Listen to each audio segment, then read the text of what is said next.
Hey everybody, I hope you're doing well, and I just wanted to do a quick video because I've seen a lot of chatter about using virtual assistants in some of the different groups I've been on Facebook and the different Poshmark groups.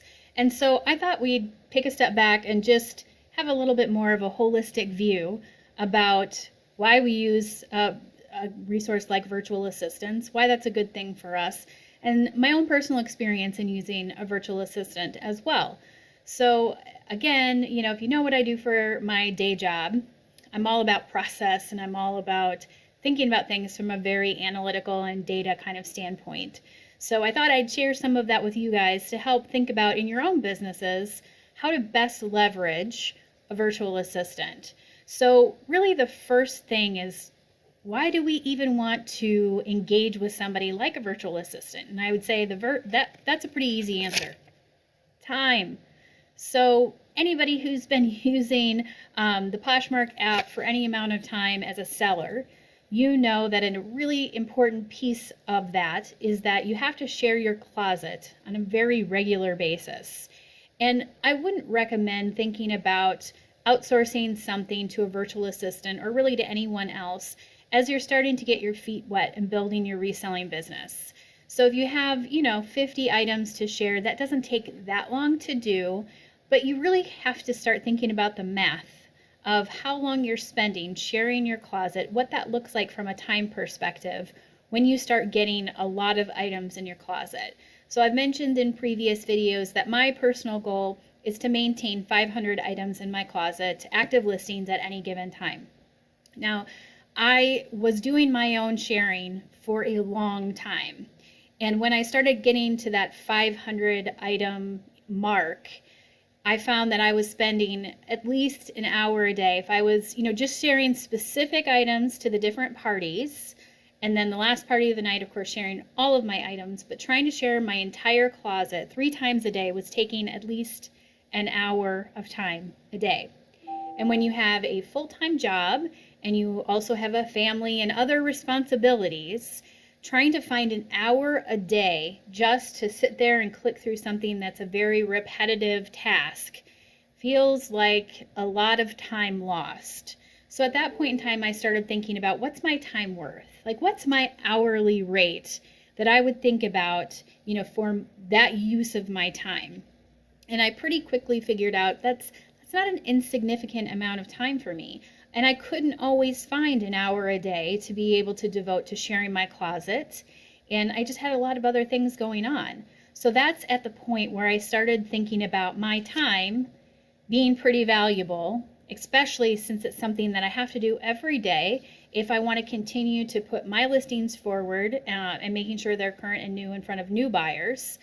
And so that's kind of where the tipping point for me was when I was spending over an hour a day sharing my closet, and then there were days where I couldn't share my closet, and I always felt like that really kind of hurt me overall in being able to continue to, pump information into the algorithm about my activity on Poshmark.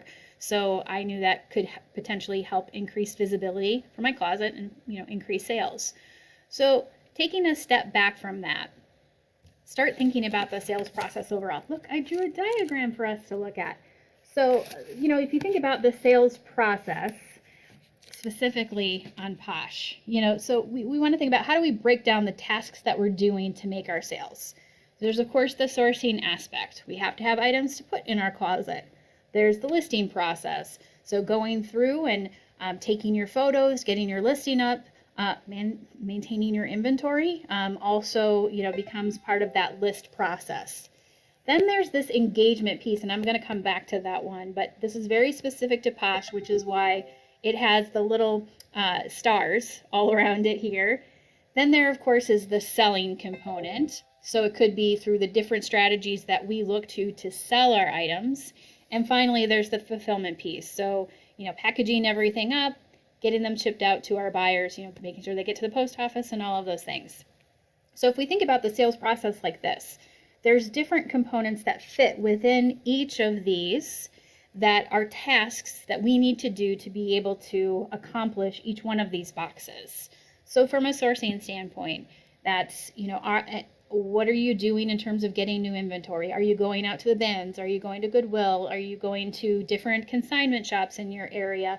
Are you doing your sourcing online? You could be doing it through Poshmark, but there's time you need to devote to sourcing. And part of that is thinking about what are the things that are selling in your closet, making sure that you have that type of inventory. If you have some thoughts around the different type of buyer that ends up in your closet, there are some things that you can start to get an understanding of for your specific buyer audience. That's where the sales report, becomes really helpful. I've talked about that in another video, but that's all part of course, our sourcing piece. Then our listing piece. So this is probably most people's favorite thing to do, because who doesn't love shopping? This is probably my least favorite thing to do, and I don't think that I'm alone in this, because the listing piece can take a long time depending on how much you've sourced that you need to list. So I go to the bins, I buy 58 pounds of clothes. That translates into 49 items that I need to list. Even if I'm really, really efficient with my time in terms of taking pictures and getting things up, it's at least, 5 to 10 minutes probably per item. The multiplier on that adds up really quickly. So this piece takes a lot of time. And then after you get the item listed, it has to go into your inventory. So maintaining your inventory and that you can find everything that you've listed kind of falls under that piece too. Again, I'm going to come back to this engage piece because I think this is kind of the part where looking at starting out using a virtual assistant becomes really helpful. The sell component, of course, the negotiation, going back and forth, going out doing your offers to likers, all of the different things that we're doing to try and make sure that we get that sale, that all falls here. And then we look at our fulfillment piece, so taking the item out of inventory, packaging it up, taking it to the post office. What are the different things within each of one of these buckets where as you reach a point in your business, it makes sense to pay someone else? So now I'm going to go back to this piece. Very specific to Poshmark. It is very well known. Poshmark wants us to be engaging with the Poshmark community. That's why I don't think they're ever going to offer us an option to be able to make one click and share your entire closet in one fell swoop. They really want us out there sharing our own things, sharing the items of other closets, engaging with people in the community. And so that's such a big tenet of what they do, and something that they have built into all of the pieces around the buying process to be able to make Poshmark a very effective tool for us in terms of being a seller on Poshmark. It's something that if you're not selling or you're not sharing your items on a regular basis, you start to notice things are slowing down because people aren't liking your items as often, people aren't sharing your items as often, and it becomes, I think, a bit more difficult to be visible to new buyers who are coming onto the platform. So we think about the engage piece, that's all things that are contained within the app. That the engagement piece is all automated, it's all online. Selling things, of course, we're in control of what we sell things for. So I think that's kind of a hard thing to outsource, because not only do we need to think strategically about how we want to, engage with potential buyers through things like offers to likers or closet clear out, but that's, I think, something that probably should remain with the person who owns the closet, because you don't want somebody else making decisions on what things are selling for. So that would be, I think, pretty difficult to outsource. And then finally, the fulfillment piece, having someone, come in, pull your inventory for you, take it to the post office. I mean, you can outsource from having the post office come and pick your packages up from your door if that's something that's offered in your area. But that's probably like the one that I could see very easily being outsourced to someone else, just because that service already exists. So as you start thinking about where could you realistically include someone else into that sales process to help you most effectively sell items, especially when you're in a part-time situation like I am. I'm not a full-time Poshmark seller, where I know that there are different pieces of this process that full-time sellers are able to have employees, at least on a part-time basis, that can help them with things like taking their pictures. They can have them, helping with things like the fulfillment piece, going and pulling things from inventory and taking it to the post office and making sure everything gets packaged up nicely. So, and that's probably more local support, though. That isn't going to be something that you would be using a virtual assistant for. So, virtual assistants, when you see those services being offered in different places, this is the part where it makes the most sense, where those people are probably helping you is as part of the engagement. So you'll find packages that different virtual assistants will offer. Usually it's around shares, and it could be self-shares, or it could be sharing other people's items, and around follows, because of course follows is the other component. You want to make sure that you're constantly following new people as well, because they usually follow you back. So that's a really easy piece to think about if you're at the point, the kind of tipping point, where you want to start thinking about saving your time and how you can most effectively spend dollars in a way that's going to up your game on Poshmark.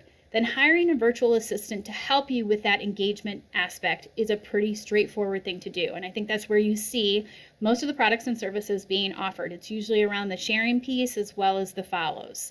And so for my own personal experience, I mentioned that I kind of hit this tipping point when I realized I'm spending an hour or more a day sharing my closet, and the time cost benefit of doing that was starting to not make sense, especially on days when I would be traveling or I had different family commitments at night where I just realistically couldn't be doing the sharing.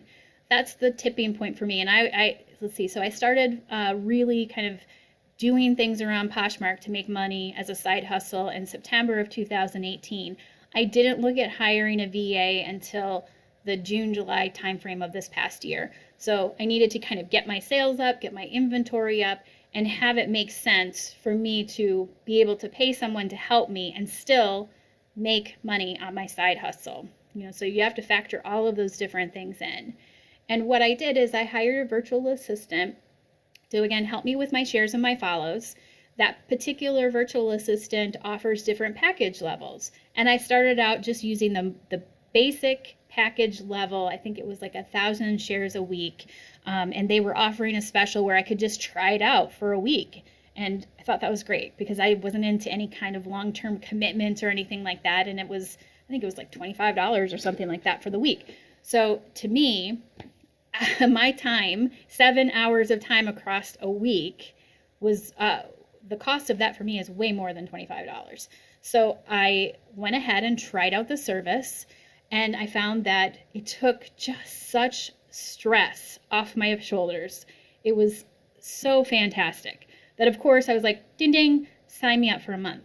And after I signed up for a month, and then I'm 5 weeks away from doing this activity, this very repetitive activity, having that off my shoulders allowed me to be much more targeted and thoughtful about my sourcing strategies. I was able to really up my game on getting more listings in my closet very regularly. It just took my business to the next level. And after after that first month, hands down, I was sold. And so I signed up for an actual 2-month commitment at that point in time. And I'm going to be signing up again for another 2 months here in the next week because my commitment's coming to an end. But I'm definitely going to be re-upping with them again. To give you a sense of what that has done for my business, again, this is a side hustle for me. So extra money is great. It's fantastic. But I want to make more of it. Who doesn't like making money? So before using the virtual assistant, I could, if I was like really on it, I could hit a level where I was making $500 or more a month in my side hustle. But then there were months where I was traveling more for my job. I couldn't do the sharing that I wanted to be doing. I wasn't able to really focus on listing because the extra time that I did have, I was focusing on trying to do my sharing and things like that. So it really kind of went like this in terms of my sales. When I was really focused, I could do that over $500 a month, but it was very, very inconsistent.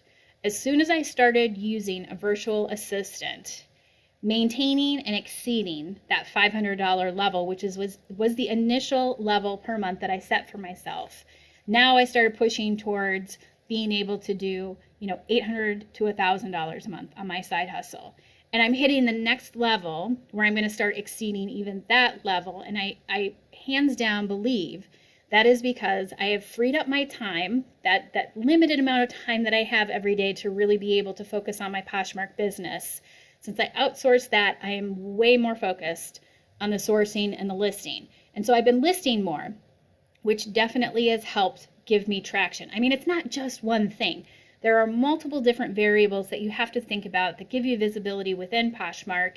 The community engagement is a really important piece. Being able to check the box on that by being able to outsource that piece has been a really great thing to help me take my business to the next level. So would I recommend hiring a virtual assistant? Absolutely, hands down.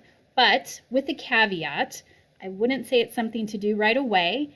And I would say you have to really do an analysis of, once you pay them, are you still putting enough in your pocket after your cost of goods and everything like that, that you're feeling comfortable with that amount of money that you would be making in your Poshmark business? So do some analysis in your own business and thinking about those things. And if the answer is yes, then it's time to do your research on the different virtual assistants that are out there. There are a lot of different, there's some Fiverr gigs that you can find. There are some solo folks that will post their services within different Facebook communities. If you do a search, I think it's a Google search, you'll pop up some more well-known ones that a lot of people use. If you want to hit me with a personal message or anything like that, I'd be happy to share with you who I use. But I'm not doing any self-promotion on that piece. The one caveat that I would say, going back to Posh as a platform and their tenant around community. So they do not want someone who is going to be using the platform and wanting to do that, like check one box and everything happens. That would be a bot. So a bot, when you hear the term bot, that is a program. It's not a person, but a program that's running behind the scenes and is doing those types of, automatic kind of uploading to the platform. All of your things are shared in one time. I think those things can be easily distinguished on the Poshmark side of things, and they will shut down closets that are using bots. They're very clear that they do not want people using bots, and that goes back to, they want people who are going to be engaging and helping the community by doing shares, self-shares, sharing other people's closets, following in a very genuine, authentic, and human manner. So VAs who might be using that type of technology, you just want to ask them questions and do your research before you decide who you want to spend money with in helping you in your Poshmark business. So hopefully this has been helpful for you guys in thinking about, why you would use a VA, what they can do for you, and, when you kind of hit that point and how you've hit that point where a VA can be really effective in helping you take your Poshmark business to the next level. As always, my name is Christy. I am a part-time Poshmark reseller. You can find my Poshmark closet at BettyChic1116. I'm also over on Instagram at Betty Chic Boutique. Would love to hear your comments about your experiences and thoughts of working with a virtual assistant, because I think it's kind of a new thing for all of us, and your experiences, and has it worked for you? Let's all share information and really make it the best that we can for everyone. So I will talk to you again in another video soon. Bye.